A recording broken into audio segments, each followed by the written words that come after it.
Kita masuk ke modul ke-9, seni dan teknik dalam mencampur teh dengan bahan-bahan yang lain dalam tea blending. Materi yang kita sampaikan dalam tea blending ini adalah teknik dalam mencampur teh, tea blending. Apakah itu tea blending? Bisa panas dan juga bisa dingin. Dan terakhir adalah bagaimana kalau kita menyeduh teh, menikmatinya, itu kita padu-padankan dengan makanan yang kita makan. Atau kita bisa sebut dengan tea pairing. Tea blending. Tea blending itu adalah seni dalam meracik dan memadu-madankan aneka bahan, bisa dari teh, bisa dari tisin, itu untuk menghasilkan hasil campuran atau hasil racikan yang kita inginkan yang berbeda dengan yang lainnya. Tea blending itu bisa berwujud dari teh, teh dengan teh, teh dengan tisin. Dan hal ini dibutuhkan kreativiti imajinasi kita dalam meraciknya. Pastikan kalau kita mau bikin tea blending atau teh campuran, pastikan kita bikin dari mulai yang simple dulu, kompleks, baru nanti kita bikin sesuatu yang unik. Perlu diingat, hasil seduhan dari tea blending ini mencerminkan aroma, rasa yang berbeda dan menarik, dan kita bisa lihat secara visual dari warnanya, tampilannya, nanti kita bisa lihat. Dan highlight-nya adalah, kalau kita mau mencampur teh dengan tisin dalam tea blending ini, pastikan kita tidak terbebani, kita nyaman. Jangan takut bereksperimen, jangan takut salah, karena ini bebas, tidak terbatas. Dunia teh, khususnya dunia minuman pada umumnya, ataupun makanan bahkan, tidak ada sesuatu yang terbatasi. No boundary, bebas, kita mau berekspresi apapun bebas. Nanti hasilnya kan kita bisa rasakan. Tetapi kalau kita terlalu terbebani, takut salah, takut tidak enak, kita tidak akan bisa berkembang. Kita tidak akan bisa punya keinginan untuk bagaimana mencampur bahan ini dengan bahan yang lain, dan kita tidak tahu hasilnya. Langkah yang diperlukan dalam proses meracik minuman teh campuran atau tea blended, yang pertama kita pastikan dulu kita mengetahui karakter rasa asli klasik dari teh yang terbuat dari Camellia sinensis, dan juga karakter rasa dari tisin atau teh yang dibuat dari, atau herbal tea yang dibuat dari tanaman, bagian tanaman selain pohon tanaman teh. Yang kedua adalah kita tahu dulu tujuan kita mencampur ini untuk apa. Rasanya, terus nanti waktu kita menikmatinya, itu kita harus paham dulu tujuan kita dalam mencampur ini. Yang ketiga adalah penggunaan alat yang tepat. Pastikan kita menggunakan alat-alat yang tepat, dan kita siapkan dulu supaya nanti kalau kita mulai proses meraciknya, itu alat sudah tersedia semuanya. Jadi kita tidak bingung alat apa yang dipakai. Yang keempat adalah tentukan penggunaan rasio sebagai guidance, sebagai preference awal dalam kita mencampurnya. Berikutnya lagi adalah setelah penggunaan rasio, pastikan setelah kita seduh, kita harus mencicipinya. Kita lakukan proses pencicipan, lagi sampai kita menemukan rasa yang kita inginkan. Mencicipi, ini sudah saya sebutkan di modul bagaimana cara kita menikmati teh, kan langkah-langkahnya sudah ada di situ semua. Jadi itu step-stepnya bagaimana kita mencicipi suatu minuman dari teh. Dan terakhir, pastikan kalau kita mau bereksperimen membuat teh atau meracik teh, pastikan kita membuat catatan dan mendokumentasikan. Jadi sudah ada gambaran apa yang sudah kita buat, kita seduh, kita icipin, itu semua ada catatannya. Ada teh campuran atau tea blended, itu yang berwujudnya macam-macam banyak. Salah satunya adalah flavor tea atau teh yang berasa dan beraroma. Sebagian teh yang berasa dan beraroma ini biasanya dibuat dengan menambahkan ekstrak atau bahan lain yang digabungkan dengan teh. Itu bisa dari buah, bisa dari bunga, bisa dari daun. Tetapi biasanya kalau teh beraroma ini biasanya dibuat dari bunga dan daun. Kita melihat untuk menciptakan sesuatu yang berbeda dari teh dengan tambahan bahan-bahan lain seperti minyak atau esensial yang ada di bahan lain ke dalam teh yang akan kita seduh. Beberapa tambahan bahan di teh berasa ini bisa dari peppermint, atau chamomile, atau jasmine, dan itu bisa melapisi teh sehingga menimbulkan aroma yang kuat dalam teh dan rasa yang berbeda. Flavor tea atau tea blending yang berasa ini perlu diingat bahwa penyeduhan pertama itu biasanya yang paling kuat rasa dan aroma yang dihasilkan. Memang tidak salah kalau kita mau menyeduhnya lagi untuk kedua, tetapi biasanya bahan-bahan yang kita campur selain tehnya itu, kalau kita seduh kedua, itu biasanya sudah berkurang. Jadi jangan harap kalau kita seduh lagi, rasa dan aromanya akan sama dengan seduhan pertama. Karena bahan-bahan lain seperti yang tadi bilang di bunga, daun, atau tisin, itu berkurang jauh setelah kita seduh ulang. Seduhan pertama itu yang akan memberikan karakter rasa aslinya dari teh yang berasa ini. Teh campuran yang kedua atau tea blended yang kedua itu bisa berwujud teh buah. Jadi teh dicampur sama beberapa materi dari buah. Seperti apa? Strawberry, apple, kulit jeruk. Itu menambahkan aroma maupun juga rasa, dan bahkan warna dari teh itu bisa berubah karena ada tambahan kandungan buah di dalamnya. Tetapi perlu diingat ada beberapa buah itu yang memiliki karakter rasa yang tidak terlalu kuat. Sehingga ada beberapa fruity, itu perlu tambahan bahan lain selain buah. Bisa ditambahkan dengan bahan-bahan lain yang memiliki aroma yang lebih kuat. Contohnya kalau kita mau bikin strawberry tea atau apple tea, untuk menambah aromanya atau untuk menambah warnanya, itu biasanya ditambahkan sama bunga, seperti bunga kembang sepatu atau bunga hibiscus, itu yang memiliki warna yang mencolok dan juga rasa asam yang kuat. Jadi itu bisa ditambahkan. Teh campuran yang lain itu bisa berwujud teh dicampur sama rempah, tisane yang rempah. Dan kalau teh campuran rempah ini sudah populer di dunia, itu berasal dari India. Ada yang kita bisa sebut namanya chai tea. Jadi campuran antara teh ditambah dengan rempah-rempah. Itu memiliki karakter rasa yang kuat, strong, bold. Jadi begitu kita minum itu pasti rasanya akan langsung membuat kita itu seperti tersentak karena rasanya yang kuat. Untuk jenis chai tea ini biasanya teh yang digunakan itu black tea. Jadi yang teh dengan kandungan rasa aroma yang benar-benar kuat, yang pekat, dengan tambahan bahan-bahan rempah seperti kayu manis, kapulaga, ginger atau jahe, cengkeh, dan bahkan juga ditambahkan dengan bahan-bahan yang sedikit lebih spicy atau pedas seperti merica atau lada hitam. Beberapa teh campuran yang lain yang sudah familiar di dunia pertehan di dunia, ada kita sebut namanya dengan breakfast tea dan juga afternoon tea.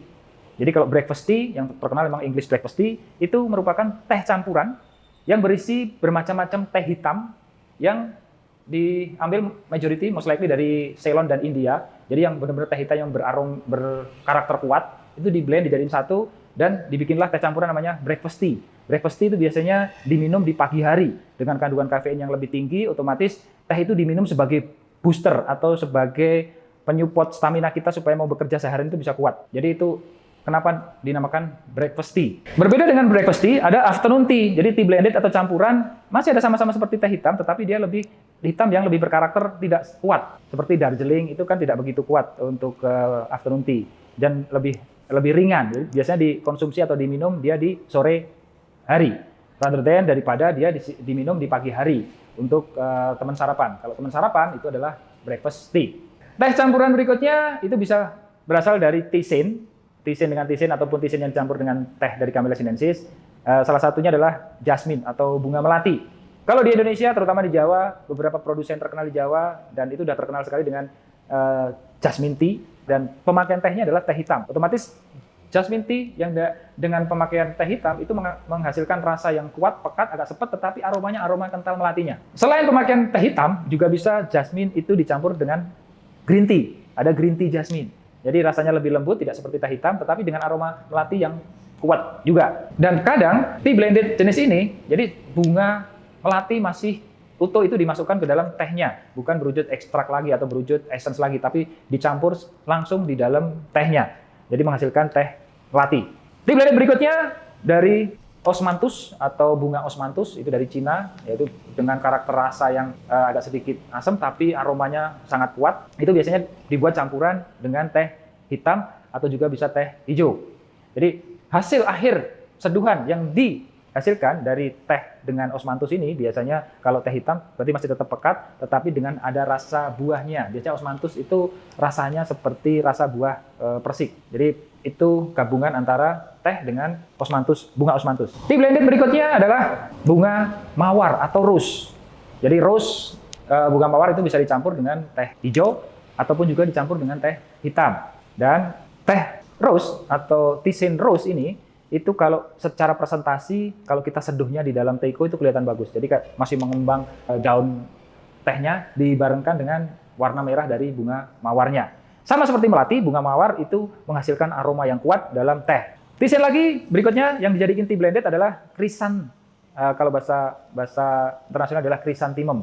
Jadi teh bunga krisan. Teh bunga krisan itu bisa dicampur dengan fermented tea atau puer biasanya. Jadi puer dengan krisan ataupun juga krisan bisa diseduh sendiri tanpa bantuan bahan-bahan yang lain dengan teh. Jadi maksudnya tisane krisan itu bisa dijadikan teh tisane sendiri. Tea blended berikutnya dengan tisane itu bisa dicampur antara teh hitam dengan bunga anggrek.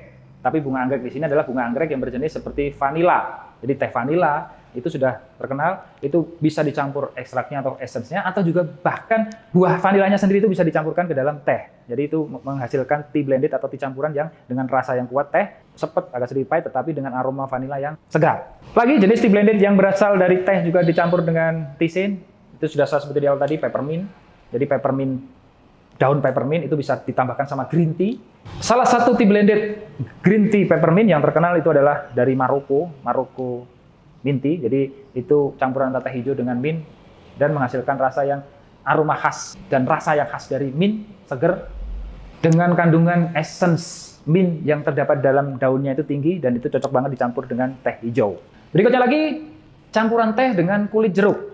Dan salah satu tea blended yang terkenal di dunia itu bernama Earl Grey Tea, jadi teh hitam yang di-blended atau dicampur dengan kulit jeruk. Jenis jeruknya adalah jeruk bergamot, yaitu Earl Grey berasal dari British Raya, dari Inggris, dan itu terkenal di dunia sebagai salah satu tea blended antara teh hitam dengan buah. Berikutnya lagi, tadi saya sudah sebutin di awal, chai tea, jadi campuran antara teh hitam yang beraroma kuat, keras, strong, dicampur dengan rempah-rempah, dan juga dicampur dengan susu kepada penyajiannya. Jadi rempah-rempah ini selain memberikan rasa juga memberikan aroma yang kuat kepada teh yang akan kita seduh. Jadi itu beberapa highlight reference mengenai tea blended atau teh campuran, dan saran saya kita bisa bereksperimen, kita berusaha bereksplor apapun itu tanpa harus terintimidasi, tanpa harus takut, tanpa harus merasa tertekan. Jadi kita lakukan itu, this is a fun way. Jadi dengan kegembiraan untuk bereksperimen dan membuka pikiran kita bahwa mengeksplor sesuatu terutama teh itu menyenangkan. Jadi jangan takut, jangan ragu, dan jangan merasa nanti hasilnya salah atau benar. Just we do it. Kita lakukan saja dengan bergembira atau dengan senang. Ya, itu tadi beberapa reference mengenai tea blended yang kita bisa gunakan sebagai acuan, dan itu bisa diseduh dengan penggunaan air panas. Bagaimanakah dengan iced tea blend? Jadi kalau untuk iced tea blend atau minuman teh dingin, perlu berhati-hati dalam proses penyeduhannya. Karena apa? Karena akan ada dua suhu yang berbeda. Kita seduh tehnya dengan air panas, setelah itu kita akan proses pembuatan tea blendingnya dengan es, dicampur dengan es menjadikan air teh dingin. Jadi kalau untuk iced tea blended, itu kita bisa mendinginkan hasil seduhan pertama kita, itu di chiller atau di lemari pendingin, sebelum dicampur ke bahan-bahan yang lain. Pastikan setelah kita menyeduh teh dengan air panas, jangan langsung kita tuang ke dalam gelas yang berisi es. Karena itu secara visual, secara kekentalan, secara bentuk akan pasti berubah. Es akan cepat mencair terkena air panas dan menghasilkan kualitas rasa yang pasti akan watery, akan encer, tidak berasa. Ada dua cara. Yang pertama adalah kita gunakan double rasio dalam proses penyeduhan dengan air panasnya. Setelah itu kita dinginkan sebentar, baru kita tuang dengan es. Yang kedua adalah kita tetap menggunakan rasio yang sama dengan penyeduhan panas, tetapi kita bisa menggunakan waktu yang double time. Jadi kalau teh hitam itu sekitar 3-5 menit penyeduhan, waktu penyeduhannya, kalau dipakai nanti buat penyeduhan dingin, kita bisa dobelkan, bisa menjadi 10 menit untuk penyeduhan teh panas hitam yang akan kita buat iced tea blended atau campuran minuman dingin. Yang perlu di-highlight di sini adalah sangat penting, penggunaan teh setelah kita seduh dengan air panas sebelum kita masukkan ke dalam gelas yang berisi es batu, pastikan kita tidak mendinginkan dengan cepat dengan menambahkan es batu ke dalam seduhan tehnya. Karena itu tadi akan membuat teh itu akan menjadi watery. Nanti akan ditambah lagi sama es batu yang ada di gelas, pasti rasanya sudah pasti akan off flavor, tidak ada rasanya. Pembuatan teh yang akan dicampur dengan es yang akan menghasilkan es teh, penyeduhan teh yang akan kita blend, kita campurkan menjadi minuman dingin atau kita kenal dengan istilah es teh. Ya, semenjak diketemukan pertama oleh Bapak Richard, orang Inggris tahun 1904, seharusnya membuat es teh itu bukan suatu kekhawatiran yang paling besar. Karena kenapa? Teknik penyeduhan sederhana pun itu dapat digunakan untuk membuat penyeduhan atau untuk membuat es teh yang enak. Sebetulnya kalau cara yang paling cepat untuk pembuatan es teh yang dipakai buat diri sendiri, sebetulnya kita seduh teh dengan air panas, setelah itu mendinginkannya di lemari es beberapa menit, kemudian tuang di gelas yang berisi es batu, selesai, that's it. So simple, ya kan? Jadi tidak perlu khawatir. Tetapi ada beberapa kenyataannya, dalam kenyataannya, itu ada beberapa penyeduhan teh yang tidak ideal atau tidak maksimal atau tidak sempurna hasilnya. Seperti apa? Kalau kita penyeduhan teh dalam skala besar atau untuk bisnis, berarti perlu planning, perlu rencana yang jelas, perlu teknik pembuatan yang tepat atau yang ideal. Ada beberapa teknik dan cara dalam proses pembuatan teh untuk kebutuhan bisnis atau kebutuhan yang large atau yang dengan volume yang lebih besar. Tetapi sebelum saya share, pastikan buat es teh itu so simple, sangat mudah, jangan terlalu khawatir. Teknik atau langkah dalam pembuatan es teh dalam skala besar. Teknik yang pertama adalah, saya bisa sebut adalah minuman panas tetapi cepat. Untuk mendinginkan teh hasil seduhan yang kita pakai air panas, yang akan kita gunakan untuk proses pembuatan es teh, itu kita lakukan dengan cepat. Langkah yang perlu kita lakukan adalah, pertama, kita lihat dulu rasionya.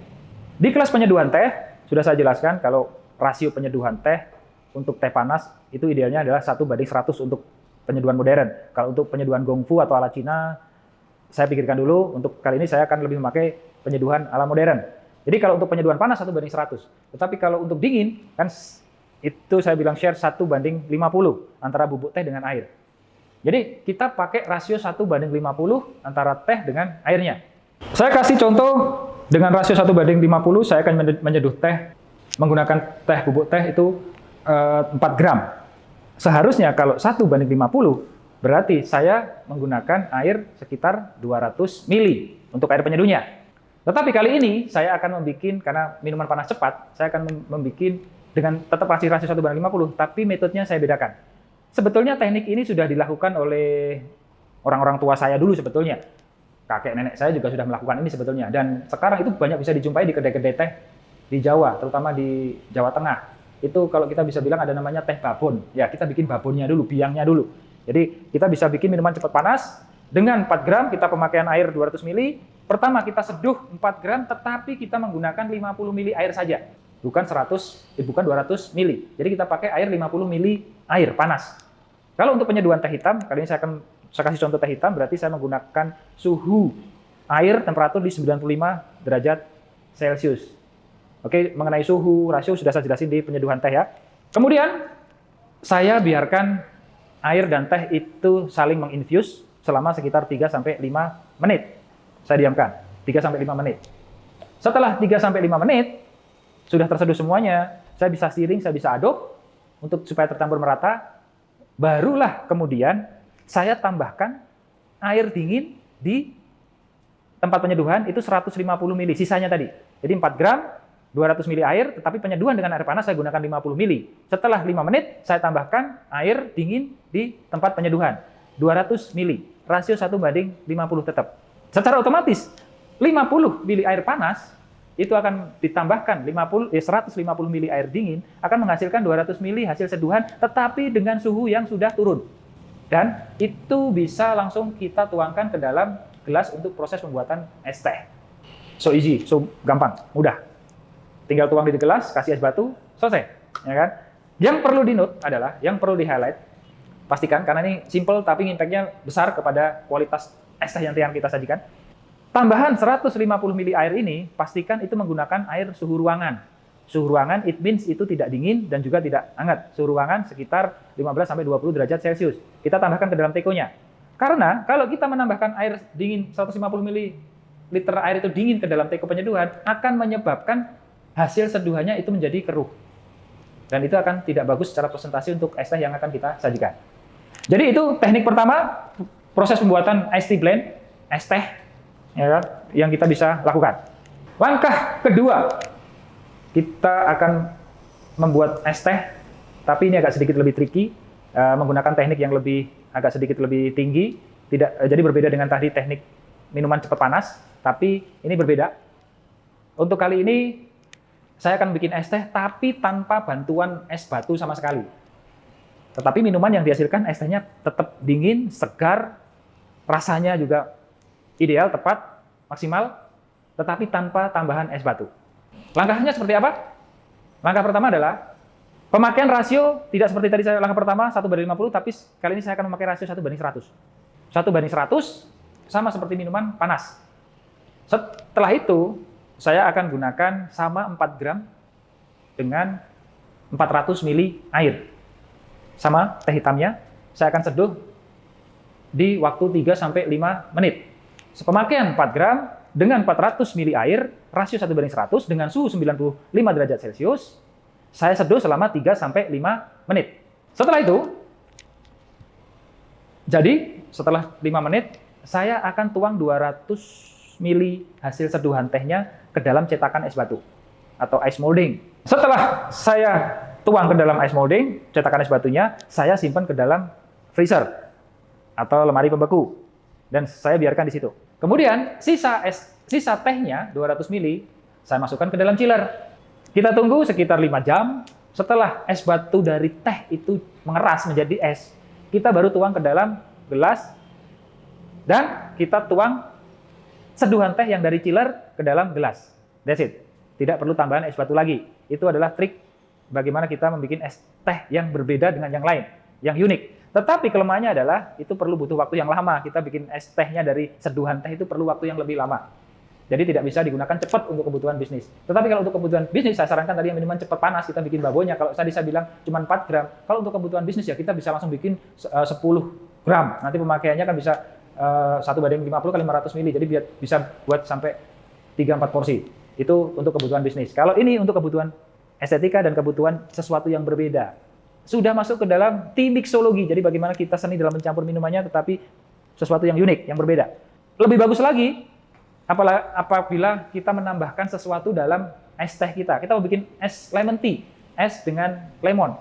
Waktu proses pembuatan seduhan teh yang akan kita jadikan es batu, di es molding kita bisa langsung kasih dengan irisan lemon di dalamnya. Jadi nanti es batunya akan menjadi es batu dari teh, di dalamnya ada lemonnya. Secara presentasi kelihatan look nice, menarik, dan rasanya bisa dibayangkan, bisa dicoba sendiri. Lezat, enak. Oke. Masih dengan es teh atau ice tea blended, ada beberapa kemungkinan membuat es teh itu sebetulnya gampang, tapi masih ada yang gagal. Kenapa kok bisa gagal? Salah satu contoh gagal dalam pembuatan es teh adalah es teh yang kita buat itu secara visual keruh. Jadi es tehnya tidak jernih, tidak bening. Jadi kalau es teh yang keruh itu lebih ke masalah estetika atau visual. Kita tidak akan, apalagi saya tidak mau minum teh tapi tehnya keruh, setelah itu saya katakan minum. Karena apa? Secara presentasi teh keruh itu bukan seperti minuman, tapi seperti air selokan yang kita bikin masukin ke dalam gelas. Bener nggak? Ya. Kenapa es teh yang kita hasilkan itu bisa keruh? Ada beberapa kemungkinan yang menyebabkan es teh yang kita bikin itu keruh.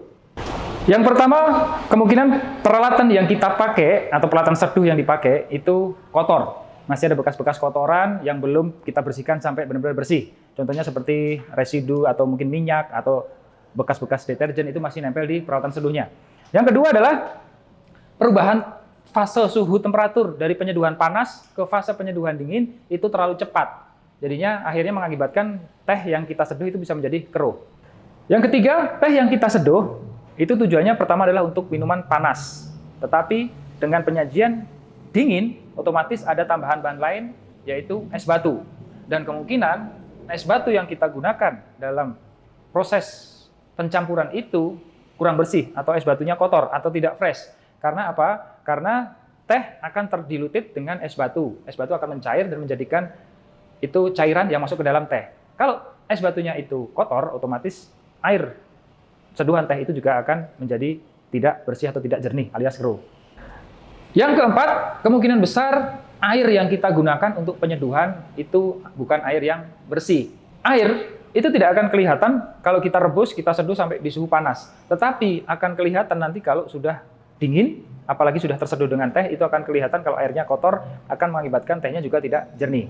Dan terakhir adalah kemungkinan dalam proses penyimpanan atau proses mendinginkan teh hasil seduhan panas, itu terlalu lama di chiller. Jadi mengakibatkan teh itu bisa juga menjadi keruh. Dan cara terbaik untuk menghindari supaya es teh yang kita bikin itu tidak keruh adalah kita melakukan langkah-langkah dan prosedur yang benar, yang tepat dalam proses penyeduhannya. Menggunakan peralatan yang bersih, memastikan air putihnya bersih, memastikan bahwa es batunya itu juga dalam kondisi bersih, sehingga kualitas es teh yang dihasilkan itu bisa dapat memiliki kualitas yang tinggi dan ideal. Kemungkinan terburuk kedua, selain es teh yang kita bikin itu bisa keruh atau tidak jernih, kemungkinan yang kedua adalah es teh yang kita hasilkan itu tidak ada rasanya atau off flavor. Sama seperti es teh yang keruh, teh dengan rasa yang tidak biasa atau unusual taste, jadi rasanya itu biasanya aneh gitu kan, tidak seharusnya ada di dalam es teh yang kita bikin. Hal ini disebabkan kemungkinan besar karena peralatan yang digunakan, air itu juga dalam keadaan tidak bersih.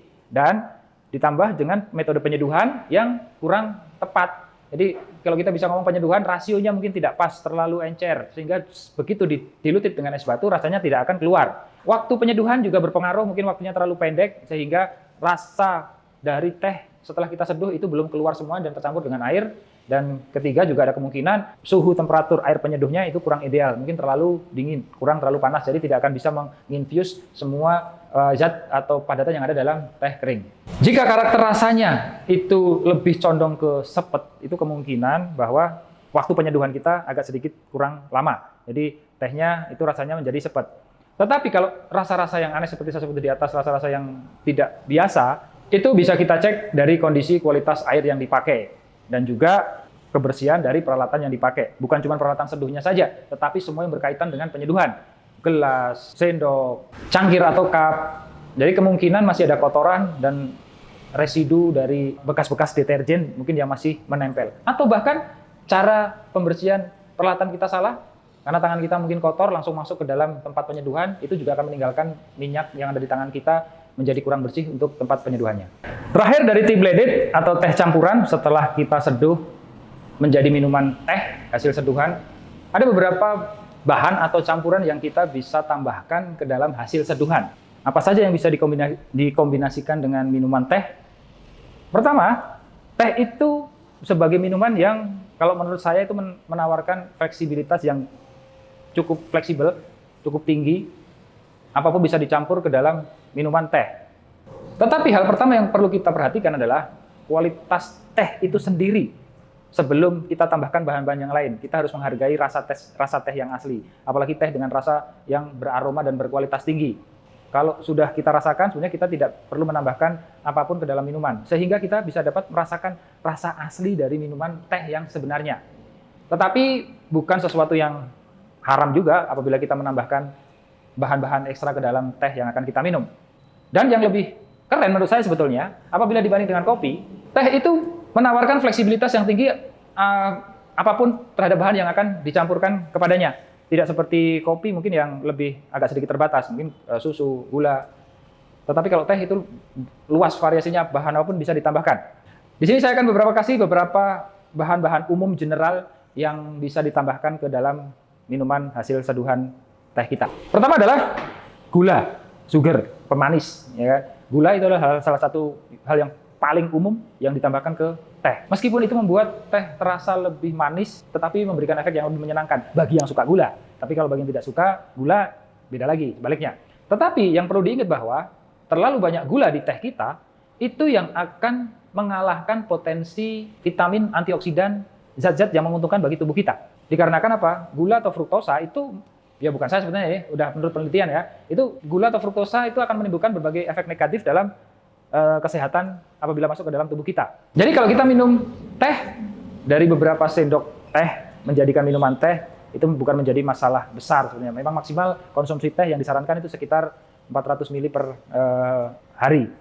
Tetapi pastikan kita agak mengurangi beberapa sendok gula di dalamnya supaya khasiat yang ada dalam teh itu bisa langsung dirasakan oleh tubuh kita. Bahan lain yang bisa dimasukkan ke dalam teh yang kedua adalah madu.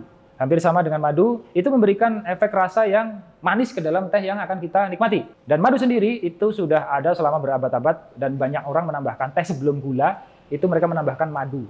Karena selain rasa manisnya, madu itu memberikan efek yang lain yang tidak ada dalam gula. Aroma, karakteristik aromatik dari madu itu bisa mempengaruhi rasa teh yang akan kita minum. Tetapi kalau menurut penelitian, sebetulnya madu itu memiliki kalori lebih banyak daripada fruktosa atau gula. Hampir 40% kandungan yang ada dalam madu itu terdiri dari fruktosa atau zat gulanya.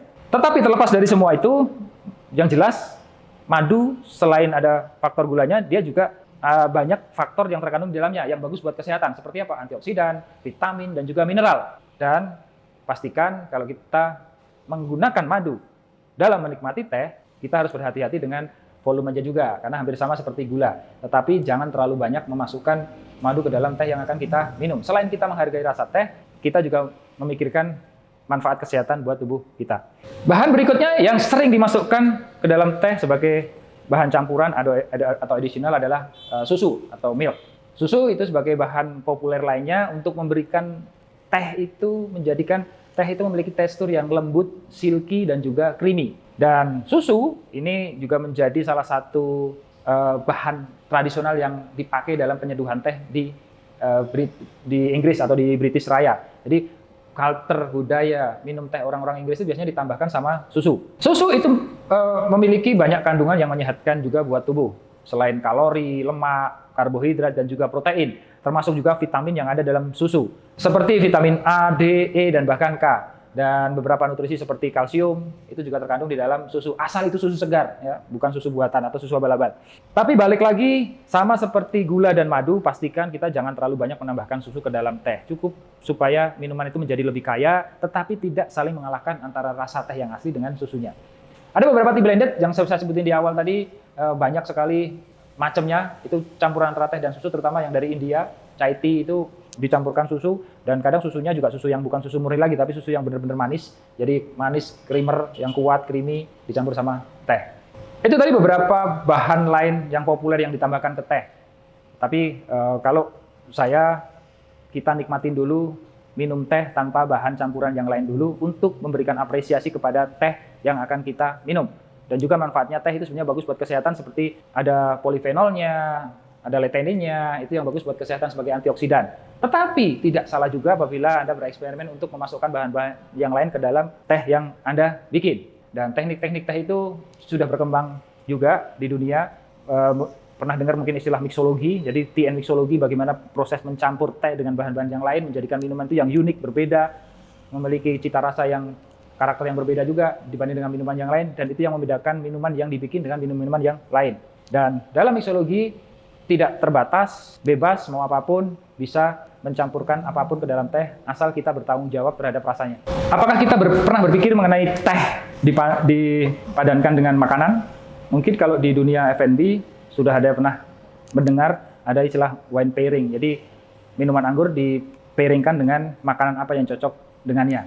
Sama juga dengan teh, ada beberapa teh yang bisa di-pairing kalau kita menikmatin teh, atau kita lagi makan tapi kita ingin menikmatin teh, dan kita melihat teh apa yang kira-kira cocok dengan makanan yang kita makan. Itu dinamakan tea pairing. Tea pairing menjaga bagaimana rasa dari makanan dan minuman teh yang kita minum itu masih selaras, masih nyambung koneksitas rasanya di mulut. Beberapa jenis teh itu memiliki perbedaan karakter rasa dan aroma pasti. Apabila kita padankan dengan makanan, otomatis ada beberapa makanan yang mungkin lebih cocok ke jenis teh putih, atau makanan lebih cocok ke teh hijau atau teh hitam, dan sebagainya. Untuk teh putih sendiri, teh putih itu dikenal memiliki rasa yang paling lembut dan halus dari semua jenis teh. Ada sedikit manisnya, floral, aroma-aroma bunga.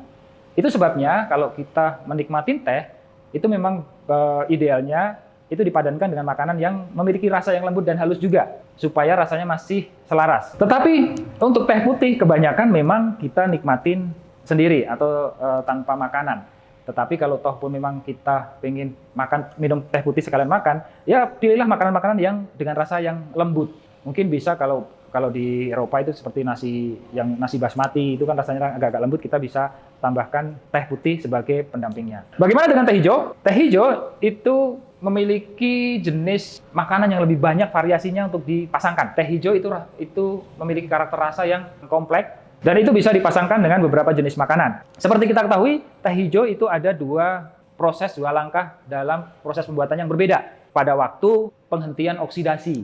Jadi ada yang penghentian oksidasinya melalui kukus atau uap panas, dan satunya melalui panggang, dan itu menghasilkan jenis teh yang berbeda. Kalau teh hijau yang dihasilkan dari proses penghentian oksidasinya dengan dikukus, itu biasanya cocok dipasangkan dengan makanan sari laut seperti udang, cumi, itu bagus. Jenis teh ini dikenal dengan rasa yang agak sedikit berumput, dan itu bisa disamakan dengan rasa umami atau gurih yang ada di lidah kita.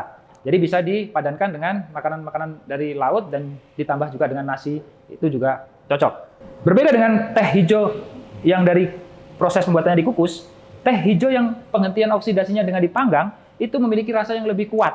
Sehingga dibutuhkan makanan-makanan yang agak sedikit lebih kuat secara aroma dan juga rasa. Makanan-makanan yang digoreng atau disaute itu bisa dipasangkan atau bisa dipadankan dengan teh hijau lewat pemanggangan. Teh hijau itu memiliki rasa yang sedikit lebih kuat dan aroma yang lebih kuat juga, jadi bisa cocok dengan beberapa hidangan dari ayam, dari salad buah-buahan. Itu akan memberikan rasa yang cocok antara satu dengan yang lainnya, antara teh dengan makanan yang akan kita makan. Salah satu hal lagi mengenai teh hijau, itu juga mempunyai manfaat untuk bisa dapat memotong kandungan minyak yang ada dalam makanan, sehingga dapat melancarkan pencernakan yang ada di tubuh kita. Jadi kalau makanan yang disaute atau digoreng itu kan ada minyaknya. Jadi itu bisa dipotong dengan kita meminum teh hijau. Teh oolong karena dia dalam proses pembuatannya sudah melalui proses oksidasi, tetapi ada beberapa jenis oolong yang oksidasinya rendah dan oksidasinya agak cukup lama sedikit atau lebih banyak. Jadi menghasilkan teh oolong yang berbeda juga, berdaun agak sedikit hijau dan juga teh oolong yang berdaun agak sedikit gelap. Kalau teh oolong yang agak sedikit berwarna hijau, itu hampir sama seperti teh hijau, itu masih memiliki rasa yang agak sedikit belum terlalu kuat, tetapi lembut dan kaya rasanya dengan aroma bunga.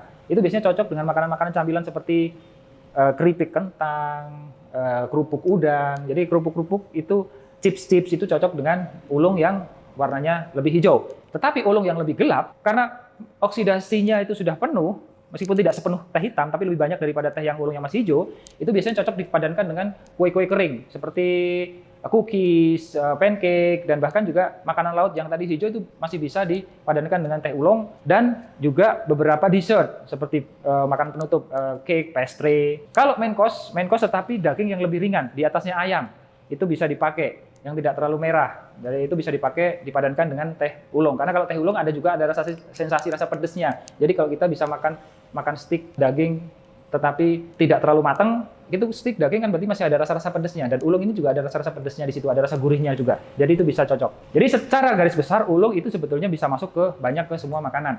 Bagaimana dengan teh hitam? Teh hitam itu sudah pasti memiliki karakter rasa yang kuat. Tetapi teh hitam juga memiliki kompleksitas rasa yang tinggi. Ada rasa buah di situ, buah seperti buah-buah gelap, ada berry, raspberry, itu kadang ada di dalam kandungan teh hitam. Dan teh hitam itu juga bagus buat cleansing palate atau membersihkan mulut kita dari sisa-sisa makanan ataupun minuman yang kita minum. Jadi teh hitam ini cocok sekali dengan kalau kita makan coklat, sesuatu yang dark coklat, itu minum teh hitam itu masih nyambung. Teh hitam juga memiliki karakter rasa seperti tanah. Jadi gelap, jadi cocok buat makanan-makanan yang agak sedikit spicy, pedas juga. Makanan-makanan Meksiko, Italia itu juga cocok dengan teh hitam. Bagaimana dengan masakan Indonesia? Seperti gulai, lodeh, itu karena memiliki rasa yang creamy, gurih, rasanya menonjol kuat. Itu bisa cocok dengan teh hitam. Jadi teh hitam bisa mengakomodasi rasa-rasa itu semua. Karena seperti masakan Indonesia seperti masakan Italia yang ada saus pasta itu kan hampir creamy berat dan itu bisa dipadankan dengan teh hitam. Terakhir dari materi tea blending yang perlu saya highlight adalah dalam kita bereksperimen, kita berinovasi dalam mencampur jenis-jenis teh menjadikan satu teh yang berbeda dan unik, dibutuhkan kreativiti dan ide yang segar, dan jangan takut-takut bereksperimen. Tetapi kita juga mengikuti langkah-langkah yang benar dan kita tahu karakter rasa asli dari tehnya sebelum kita campur dengan bahan-bahan yang lain. Sedangkan untuk tea piring, catatan dari saya adalah itu yang saya kasih cuma rekomendasi aja. Jadi bukan sesuatu yang baku juga, karena kalau kita ngomongin makanan dan minuman itu related dengan palate, lidah yang kita punya sendiri-sendiri, dan itu setiap orang berbeda-beda. Kalau tadi saya kasih rekomendasi itu sesuatu yang berhubungan dengan teh dan juga makanan, tetapi itu bukan suatu hal yang mutlak, bukan suatu hal yang harus benar atau salah, tetapi itu rekomendasi saja, tetapi keputusan pada Anda sendiri, lidah Anda sendiri. Dan perlu diingat lagi adalah teh itu semua datang dalam rasa yang berbeda-beda, kompleks, beragam, dan juga makanan datang juga dalam rasa yang aroma yang beragam pula.